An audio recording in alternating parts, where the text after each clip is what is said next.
अब तक 56 से लेकर क्लास ऑफ 83 तक में आपने कई स्टार को एनकाउंटर स्पेशलिस्ट की भूमिका निभाते हुए देखा होगा। दरअसल ये कहानी असल जिंदगी के एनकाउंटर स्पेशलिस्ट के ऊपर बनी है। क्लास ऑफ 83 हुसैन जैदी की एक किताब है, उस पर यह फिल्म बनी है और हीरो वो स्टार थे जो आजकल लॉर्ड बॉबी के नाम से जाने जाते हैं।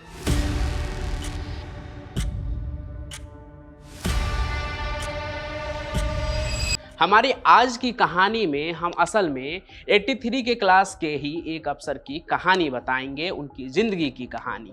वो अफसर पिस्तौल लहराते हुए अखबार के लिए पोज दिया करते थे और अगले दिन हेडलाइन छप जाता था अखबार में कि एनकाउंटर स्पेशलिस्ट प्रदीप शर्मा ने एक और अपराधी को किया नॉकडाउन। प्रदीप शर्मा जिन्होंने अपनी जिंदगी के लगभग 25 साल के करियर में 100 से भी ज्यादा इनकाउंटर किए, लेकिन उसमें से एक इनकाउंटर की कहानी रियल नहीं बल्कि फिक्शन निकल गई और अब वो जेल के सलाखों के पीछे हैं।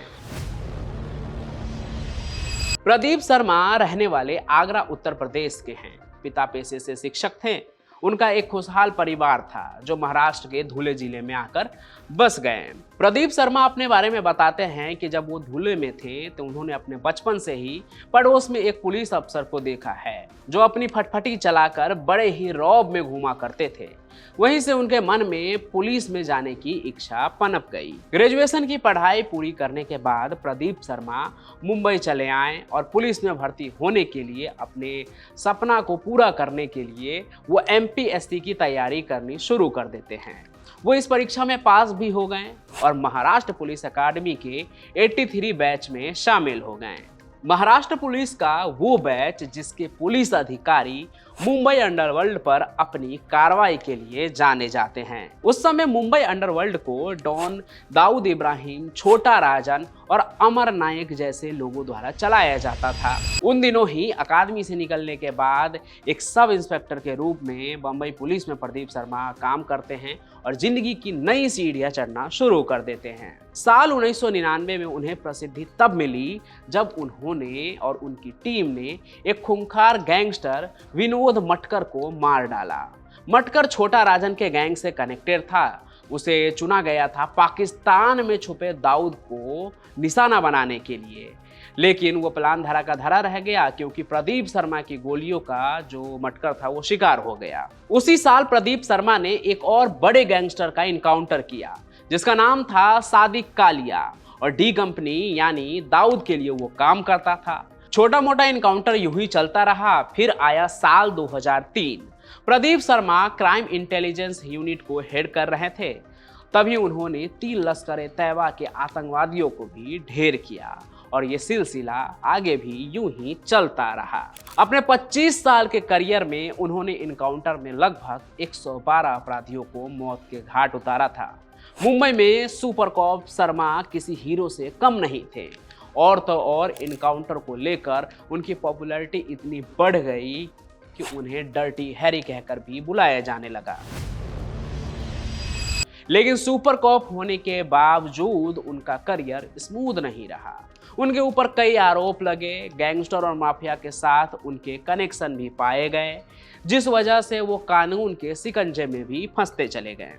साल 2008 में उन्हें भ्रष्टाचार के आरोप में मुंबई पुलिस से बर्खास्त कर दिया गया था, लेकिन महाराष्ट्र प्रशासनिक न्यायाधिकरण के आदेश पर 9 साल बाद यानी 2017 में वापस से प्रशासनिक सेवा में उन्हें बहाल कर दिया गया।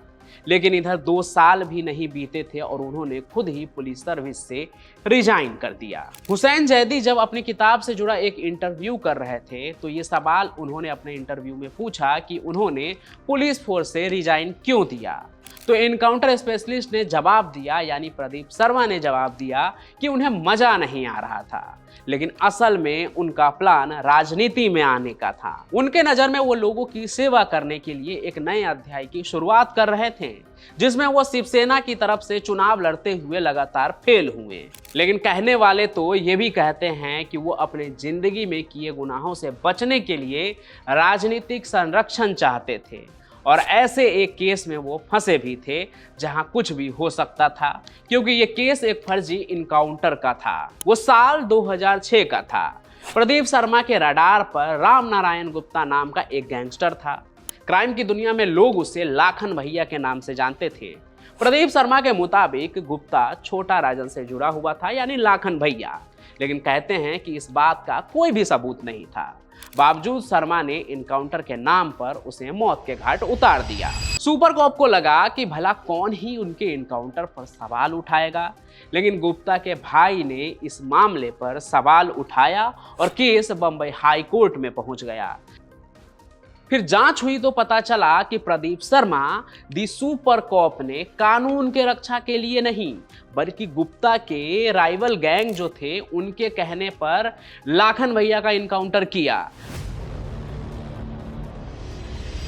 मतलब एक पुलिस वाला जो पूरे बंबई से लेकर मुंबई तक का हीरो था, उसने एक गुंडे की तरह सुपारी लेकर किसी का इनकाउंटर कर दिया।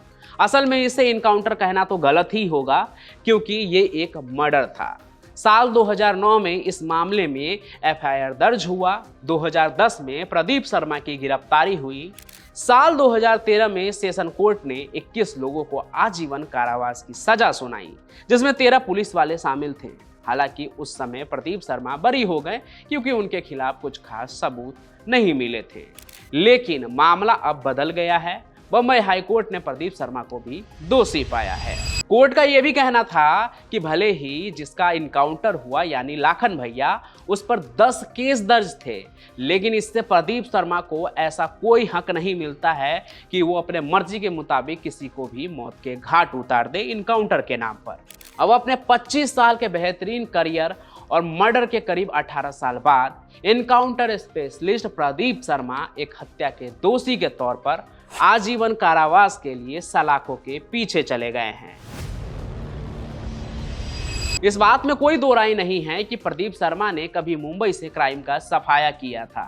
उन्होंने तो दाऊद के भाई इब्राहिम कास्कर को भी गिरफ्तार करके सबको चौंका दिया था, लेकिन अपनी एक गलती के वजह से वो भी अपराधी बन गए। वो इंसान जिसने अपनी पूरी जिंदगी अपराध को मिटाने में लगाया था। आज की कहानी इसी इनकाउंटर स्पेशलिस्ट प्रदीप शर्मा की थी। कहानी कैसी लगी आप हमें कमेंट बॉक्स में ज़रूर बताएं। अगर आप मुंबई से हैं और इनके बारे में कुछ और जानते हैं तो वो भी हमें कमेंट करें। साथ ही साथ हमारे इस वीडियो को लाइक करें, ज़्यादा से ज़्यादा शेयर करें और हमारे इस चैनल को सब्सक्राइब भी जरूर कर लें। हम फिर मिलेंगे क्राइम के नए सफ़र में कोई और चौंका देने वाली कहानी के साथ। तब तक के लिए आपका बहुत बहुत धन्यवाद।